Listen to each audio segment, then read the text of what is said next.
It is very rainy here in Vancouver, so if you hear the pitter-patter on my windowsill outside, the microphone is just a little bit near that window, then I apologize. But today we are adding on to the lore of Corey Perry because now we have the punishments. Now we have ourselves the repercussions. We have ourselves what else is going to affect Corey Perry in this entire situation. Now I want to say this right away. I know we've been making a bunch of videos about this entire thing, but with every passing day there seems to be more and more info that adds on even crazier conversation topics to this entire story that I feel like now it's kind of my duty to go out there and just see, hey, what's next? What else is happening in this situation that makes it interesting? So today, what we're doing is we're going over onto what Chris Johnston wrote about on The Athletic in regards to the Corey Perry aftermath and what's happening next. Take a look at this article published on when was this? The 1st? So a few days ago, Corey Perry's contract termination explained how the NHL process works and what comes next. I'll leave a link in the description if you want to go ahead and read this because it is behind a paywall, but what I'll also leave a link in the description to was this article on hockeypatrol.com by Dawson McKenzie from earlier today that summarizes the ideas that Chris Johnston puts out. Let's just say, long story short, Corey Perry is probably going to sign somewhere this season, and I think he's got more reason to do so than to not. Let's go out there and read what it is Chris Johnston writes about in The Athletic, as written about in the Hockey Patrol article that's not behind a paywall. Here is Johnston's quote: Corey Perry has 60 days to decide if he wants to file a grievance via the NHL's Player Association. The matter remains under review, according to a union spokesman. Should he elect to go that route, it would be an exercise in preserving his earning power. Now, what exactly does that mean? Well, the next quote goes out there and highlights it. Corey Perry is entitled to keep approximately $1 million of his $4 million salary after spending roughly 25% of the season on the Blackhawks roster prior to having his contract terminated, which means he technically owes money back to the organization because he received a $2 million signing bonus over the summer.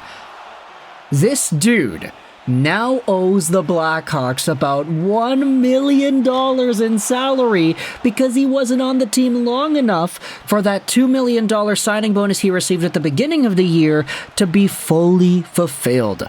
This is wild, and I didn't realize that the NHL tracks things like this, but when you think about it, like you actually put your mind to it, yeah, no, that makes a lot of sense.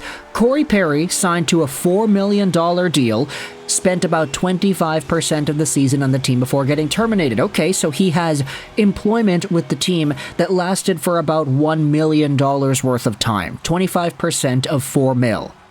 But because he got that signing bonus for $2 million at the beginning of the year, he now has an excess of $1 million that was paid out to him from the Blackhawks for this year. We all know how this stuff works, right? Salary bonuses are big lump sum payments that are given to players at the beginning of the year, and it makes it so that as a result, the money given out to them throughout the actual season is a lot less. This is why you've got players that have quote-unquote buyout-proof contracts, because what it means is even if they get bought out, they're still getting the brunt end of whatever salary it is they're getting on the year. It's why players like Austin Matthews and Marner get huge lump sums at the beginning of the year. They want all that money guaranteed up front.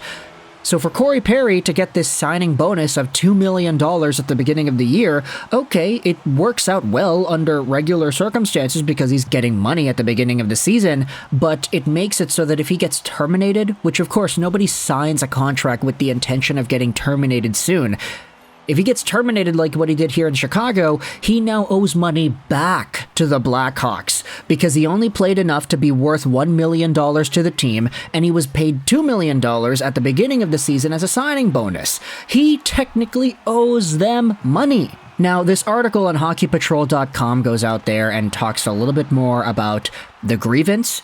Corey Perry is in a unique situation now. He does have the right to file a grievance with the NHLPA in order to recoup some of his lost wages from the contract termination. However, doing so would likely prolong the drama around the incident and would likely result in more details of the incident being revealed. You also had yourselves a few other ideas tossed around there. Ben Pope, Chicago beat writer, went out there and said this a few days ago. Corey Perry has cleared waivers and his contract, if not already, will be terminated shortly by Chicago. The next question, will Perry and or the NHLPA file a grievance? They have 60 days to do so. Per an NHL Players Association spokesperson, they are currently reviewing the matter. So they have to make sure, they have 60 days to make sure they actually want to do this, and 60 days to approve whether or not it would be an appropriate decision to make. But for now, because we don't know if Corey Perry is going to do that, all we got to base our ideas off of is that, hey, this is a contract termination for a guy that was paid a little bit more than what he's actually worth based off of the time he had spent on the team.